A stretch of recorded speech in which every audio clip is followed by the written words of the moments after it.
नमस्कार, माझं नाव ऋतुजा। मागच्या व्हिडिओमध्ये मी तुम्हाला सनस्क्रीनचे फायदे, तो का वापरायचा, कुणी वापरायचा, किती वापरायचा हे सगळं तुम्हाला सांगितलं होतं। आणि तेव्हा मी तुम्हाला म्हणाले होते की मी पुढच्या व्हिडिओजमध्ये मी वापरलेल्या सनस्क्रीनचे रिव्ह्यूज देत जाईन। सो आजचा विषय तुम्हाला कळलाच असेल, राईट? बरं, रिव्ह्यू सुरू करायच्या आधी मी आधीच सांगते की हा कुठेही स्पॉन्सर्ड व्हिडिओ नाही आहे। मी जे सनस्क्रीन वापरलेत त्याचे मी तुम्हाला ऑनेस्ट रिव्ह्यू देईन, म्हणजे तुम्ही ठरवू शकता की तो प्रोडक्ट घ्यायचा नाही घ्यायचा। बाबा ओके, म्हणजे ह्या सगळ्या गोष्टी तुम्ही ठरवू शकता, ओके। पण हा माझा ऑनेस्ट रिव्ह्यू आहे, स्पॉन्सर्ड व्हिडिओ नाही, ओके। सो आजचा आपला प्रोडक्ट आहे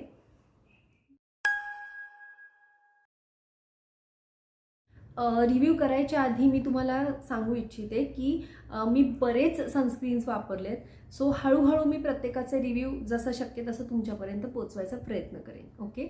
सो मग त्याप्रमाणे तुम्ही ठरवा की कुठला प्रोडक्ट वापरायचा, कुठला प्रोडक्ट नाही, ओके। All clear? सो आजचा आपला प्रोडक्ट आहे ढेंटेन जोविस। आता मी तुम्हाला हळूहळू सांगते की पहिलं एकतर जोविस कंपनी खूप छान आहे। मी त्यांचे खूप प्रोडक्ट्स वापरलेत, म्हणजे बेसिकली मला माझ्या आईकडून ही कंपनी समजली। माझी आई खूप प्रोडक्ट्स वापरते, सो तिच्याकडून मला ही कंपनी समजली। सो आम्ही दोघींनीही भरपूर प्रोडक्ट्स वापरलेत, सेफ आहेत।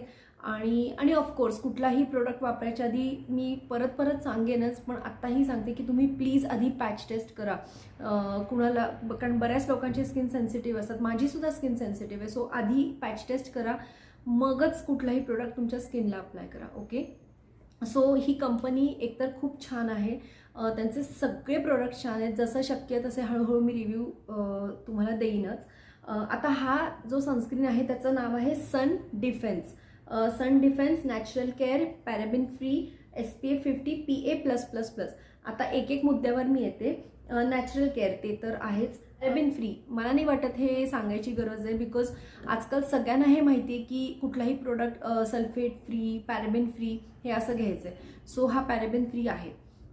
SPF 50, आता मी तुम्हाला माझ्या मागच्या व्हिडिओमध्ये सांगितलं होतं की SPF 50, 30 SPF किती ठरवायचा हे तुमच्या वापराप्रमाणे किंवा तुम्ही किती उन्हात बाहेर जाता त्याप्रमाणे ठरवा। उगाच कोणीतरी घेतलाय म्हणून SPF 30 SPF 50 नाही, मला हायेस्ट प्रोटेक्शन पाहिजे असं नाही आहे। तुम्ही किती उन्हात बाहेर जाता त्याप्रमाणे तुमचा SPF तुम्ही ठरवायचा आहे। माझ्यासाठी SPF 50 मला इनफ आहे। त्याच्या हायर पण तुम्ही जाऊ शकता, त्याच्या लोअर पण जाऊ शकता। पुन्हा रिपीट करते, मी मागच्या व्हिडिओमध्ये हे सांगितलंच आहे, पण ज्या कॉलेजच्या मुली आहेत किंवा जस्ट जे बिगनर आहेत की बाबा ज्यांना सनस्क्रीन्स वापरून बघायचे आहेत, हेवी वाटतं का नाही वाटतं, सूट होतं का नाही, सो त्यांनी कमी SPF पासून सुरुवात करा। आता ह्या कंपनीमध्ये पण SPF 25 आहे, 30 आहे, 40 आहे, 50 आहे, त्याच्या अबाव पण आहेत। मी नाही वापरलेत, मी SPF 50 माझ्यासाठी इनफ आहे। सो तुमच्या गरजेप्रमाणे किंवा तुम्ही किती बाहेर उन्हात जातात त्याप्रमाणे तुमचा SPF ठरतो, ओके। नेक्स्ट ह्याच्यावरती आता लिहिलेलं आहे PA+++। तुम्हाला जर दिसत असेल तर बघा, किंवा तुम्ही गुगलवरती इमेज काढून बघा PA+++। आता हे PA+++ काय आहे, मी मुद्दाम बघून असं नाही घेतलं, पण PA+ म्हणजे मी तुम्हाला बेसिक पटकन सांगते। PA+ म्हणजे साधारण 30 to 40% प्रोटेक्शन, PA++ म्हणजे 2+ साधारण 40 to 50, PA+++ म्हणजे साधारण 60 to 70 आणि PA+++ म्हणजे एकदम 100% प्रोटेक्शन। पण म्हणजे चला आत्ता मार्केटमध्ये जाऊन आपण 100% प्रोटेक्शन घ्या तर नाही, इतका हेवी सनस्क्रीन तुम्हाला गरजेचं आहे का हे आधी तुम्ही ठरवा, मगच घ्या। PA++ किंवा इवन PA+++ जो माझा आहे इतके इनफ आहेत, ओके। उगच तेवढं घेऊ नका। आता PA+++ जे एकदम एक्स्ट्रीम लेवलचं प्रोटेक्शन हे कुणासाठी गरज आहे, जे खूप उन्हात असतात, लाईक प्लेयर्स किंवा ज्यांचं म्हणजे सतत उन्हात जाणं आहे, सतत बाहेर तुमचं ट्रॅव्हल होत असेल तर त्यांच्यासाठी हे आहे। माझ्यासाठी किंवा इवन ज्यांचा मॉडरेट यूज आहे, नॉर्मल तुम्ही बाहेर पडता, तर SPF 50 PA+++ is enough for you, okay. So हे PA++ फार काही अगदी म्हणजे बापरे मी त्या प्रोडक्टवर बघेन असं काही नाही आहे। ह्या प्रोडक्टवरती लिहिले, माझ्या बाकी सनस्क्रीन्सवरती असं PA+ वगैरे काहीही लिहिलेलं नाही, हे मी तुम्हाला ओपनली सांगते। सो हे ह्या कंपनीने लिहिलेलं आहे, ओके। आता ह्याच्यावरती नेक्स्ट लिहिलेलं आहे ब्रॉड स्पेक्ट्रम. आता ब्रॉड स्पेक्ट्रम म्हणजे काय की UVA आणि UVB ह्या रेसपासून तुम्हाला ते प्रोटेक्शन देणार आहे. ब्रॉड स्पेक्ट्रम म्हणजे दोन्हीही UVA आणि UVB हे प्रपोर्शनेट प्रोटेक्शन तुम्हाला ते देणार, म्हणजे ब्रॉड स्पेक्ट्रम, नथिंग एल्स. त्याच्या खाली लिहिलेलंच आहे की UVA/UVB प्रोटेक्शन. सो खूप काही डीप नाही आहे. UVA UVB जे तुम्हाला मी मागच्या व्हिडिओमध्ये सांगितलं होतं की सनच्या हार्मफुल रेसपासून तुम्हाला ते प्रोटेक्शन देणार. ओके. त्याच्यानंतर ह्याच्यावर लिहिलं आहे स्किन ब्राईटनिंग. तर आता स्किन ब्राईटनिंग वाचून जर तुम्ही प्रोडक्ट घेणार असाल की मी गोरी होईन, तर नाही, हा प्रोडक्ट तसा नाही आहे. स्किन ब्राईटनिंग तुम्हाला हलक्या प्रमाणात ते देईल. या ऑफकोर्स म्हणजे जेव्हा हा प्रोडक्ट मी लावते तेव्हा असं व्हाईटिश असं एक हे येतं, एकदम पांढरट असं नाही, पण एक छान लुक येतो. म्हणजे एक सॉर्ट ऑफ काही मुली दिसतात ना की अरे यांनी तर मेकअप केलेलं नाही पण काहीतरी लावलंय, तसा समथिंग सॉर्ट ऑफ लुक येतो. मतलब कुछ तो लगा है लेकिन कुछ तो नाही, असं sort of. Okay. So skin ब्राईटनिंगसाठी तुम्ही घेणार असाल तर प्लीज हे तसं काही होत नाही, म्हणजे मी माझ्या पर्सनल अनुभवातून सांगते. पण हां, आता आजकालचे काही सनस्क्रीन्स टिंटेड येतात किंवा काहीमध्ये फाउंडेशन ऑलरेडी इन्क्लुडेड असतं त्या सनस्क्रीन्समध्ये. तर तसं स्किन ब्राईटनिंग म्हणजे तसं काही ह्याच्यात इन्क्लुडेड नाही आहे इन्ग्रेडियंट्समध्ये, आणि ह्याला कलरही नाही आहे. म्हणजे नॉर्मल सनस्क्रीन म्हणजे नॉर्मल मॉइश्चरायझर्स किंवा सनस्क्रीन लायनर जसा तुमचा ओरिजिनल स्किन टोन दिसणार आहे तोच आहे.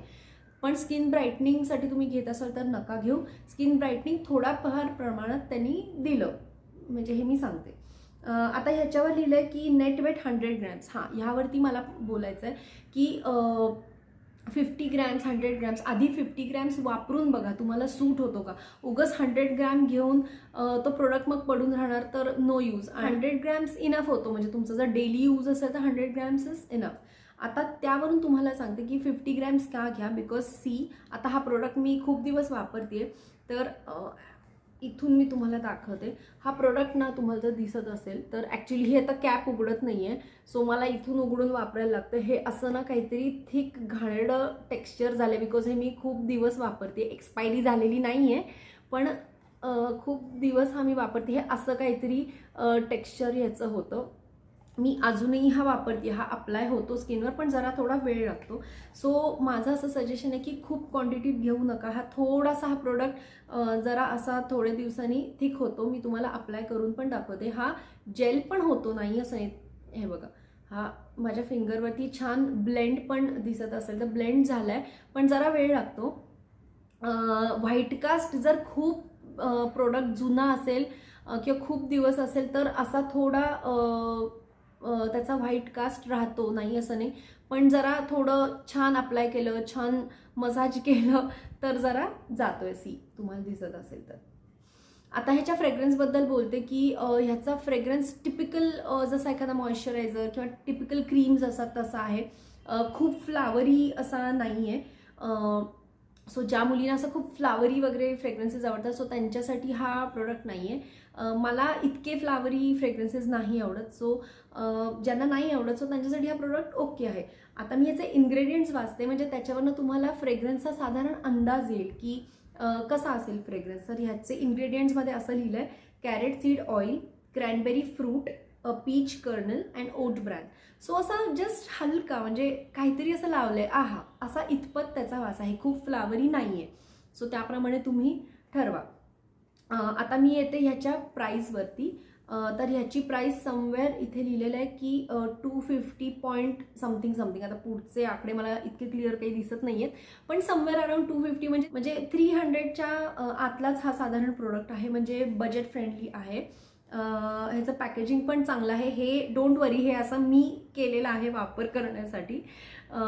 सो असं काही हे नाही, ह्याचं पॅकेजिंग चांगलं आहे. ह्याचं हे जे आहे ना हे उघडते, पण इथून आत्ता हा जुना झाल्यामुळे प्रोडक्ट इथून थोडंसं येत नाही आहे, त्यामुळे म्हणून मी हे असं काहीतरी हे ओपन करून वापरते. पण ओव्हरऑल आता प्रोडक्ट म्हणजे त्या क्रीमबद्दल बोलायचं झालं तर क्रीम मला थोडीशी थिक वाटली. जेल जसे काही येतात सनस्क्रीन्स आता आजकाल जेल फॉर्ममध्ये येतात, काही मुलींना तसे आवडतात, असे एकदम पातळ आवडतात, तर तसा हा नाही आहे. थोडासा थिक आहे. आणि थिक असल्यामुळे तुम्हाला प्रोटेक्शन पण चांगला देतो. म्हणजे जे पातळ आहे ते प्रोटेक्शन देत नाहीत का, तर असं नाही आहे. पण ह्याचं थोडंसं टेक्स्चर थिक आहे, म्हणजे अप्लाय केल्यानंतर पण थोडंसं हलकं हेवी वाटू शकतं सुरुवातीला, ज्यांना सवय नाही आहे त्यांना. आणि बेसिकली हां, सगळ्यात महत्त्वाची गोष्ट, जे असे घाईघाईमध्ये पटपट सनस्क्रीन लावून जर पळत असतील ना, तर प्लीज हा प्रोडक्ट तुमच्यासाठी नाही आहे. कारण मी माझा अनुभव तुम्हाला सांगते. एकदा असंच घाईघाईत मी हा असा सनस्क्रीन लावला, पटपट लावला आणि मुंबईच्या गरमीमध्ये आणि लोकलसाठी पळत होते. सगळा हा प्रोडक्ट असा खाली आला आणि लिटरली म्हणजे मला तो रुमालाने पुसून असं सगळं चिपचिप झालं. पण म्हणजे हा प्रोडक्ट वापरायचा नाही का, अरे बापरे, मी तुम्हाला वाटेल अरे बापरे हा प्रोडक्ट म्हणजे नकोच, तर नाही. इथे आपलं चुकतं, प्रोडक्टची काहीच चूक नसते. हा प्रोडक्ट पूर्ण छान ॲब्झॉर्ब करा, म्हणजे 10 ते 15 मिनटं मला लागतात, काही ना कमी लागतील, पण इन शॉर्ट म्हणजे तुमच्या अनुभवाप्रमाणे बाहेर पडायच्या थोडंसं आधी छान तो ॲब्झॉर्ब करा. तुमची कॉम्पॅक्ट पावडर किंवा तुमची डेली कुठली जी काही पावडर असेल ती छान लावा. छान असं मस्त ड्राय झालं की मग बाहेर पडा. पण तरीही तुम्हाला जर घाईत लावायची सवय असेल तर please then this product is not for you. कारण हा मग थोडासा असा आणि ज्यांना घाम जास्त येतो, जो म्हणजे मला पण येतो, की तर त्यांचा तर असं म्हणजे सगळे घाम बिम असं सगळं ते खूप काहीतरी विचित्र होऊन जातं. सो प्लीज म्हणजे तुम्ही जर घाईत वापरत असाल आणि असं असेल तर मग हा प्रोडक्ट नाही आहे. पण हा प्रोडक्ट तुम्हाला छान ॲब्झॉर्ब करायला लागेल, छान पावडर लावायला लागेल, then this product is for you. Okay. So हा प्रोडक्ट तुम्हाला प्रोटेक्शन देतो का, तर येस, तुम्ही 100% हा प्रोडक्ट वापरू शकता. माझा पर्सनल एक्सपिरियन्सने तुम्हाला मी सांगू शकते की हा प्रोडक्ट खरोखर छान आहे. थोडासा थिक वाटू शकतो सुरुवातीला, जो मलाही वाटला होता, पण ओव्हरऑल बाकी म्हटलं तर क्रीमी टेक्स्चर आहे, जेल टेक्स्चर नाही आहे. प्राईज वाईज 300च्या आत आहे, सो पॉकेट फ्रेंडली आहे. सो ओव्हरऑल तर मी तुम्हाला सगळ्याच गोष्टी सांगितल्यात. आणि येस, ज्यासाठी आपण हा प्रोडक्ट घेतो की सनच्या हार्मफुल रेजपासून प्रोटेक्शन, तर येस, हा प्रोडक्ट तुम्हाला 100% प्रोटेक्शन देईल, हे मात्र आय डू गॅरंटी. मला मी आता सगळंच ह्या प्रोडक्टबद्दल सांगितलं आहे की त्याचा फ्रेग्रन्स कसा आहे, इन्ग्रेडियंट्स कसे आहेत, त्याच्यात किती काय काय SPF, PA, अमुक तमुक सगळं पॅकेजिंगसुद्धा दाखवलं आहे, माझे स्वतःचे अनुभवही सांगितलेत. सो आता तुम्हाला ठरवायचं आहे हा प्रोडक्ट वापरायचा की नाही वापरायचा. आणि येस, प्लीज तुम्ही आधी पॅच टेस्ट करा, सूट झालं तरच तुमच्या स्किनला अप्लाय करा. Okay. This is specially for sensitive skin people. Okay. आणि माझ्या या व्हिडिओमधून तुम्हाला जर काही प्रोडक्टबद्दल डाऊट्स असतील किंवा आणि काही तुम्हाला क्वेश्चन्स विचारायचे असतील तर प्लीज कमेंट्समध्ये मला कमेंट टाका, मेसेज करा. मी 100% तुमच्या शंकेचं निरसन करायचा प्रयत्न करेन. ओके. आणि प्लीज प्लीज प्लीज इतक्या बडबडीनंतर एक लाईक तर द्या. ओके. आणि सबस्क्राईब करा, म्हणजे जसे जसे माझे नेक्स्ट व्हिडिओज येतील तसं तसं तुम्हाला प्रोडक्टचे रिव्ह्यूज आणि बऱ्याच गोष्टी बघायला मिळतील. ओके. सो लाईक करा, शेअर करा, सबस्क्राईब करा. Okay. Till then bye bye. And yes, stay hydrated. मी तुम्हाला माझ्या मागच्या व्हिडिओमध्ये हे सांगितलंच होतं. ओके. बाय.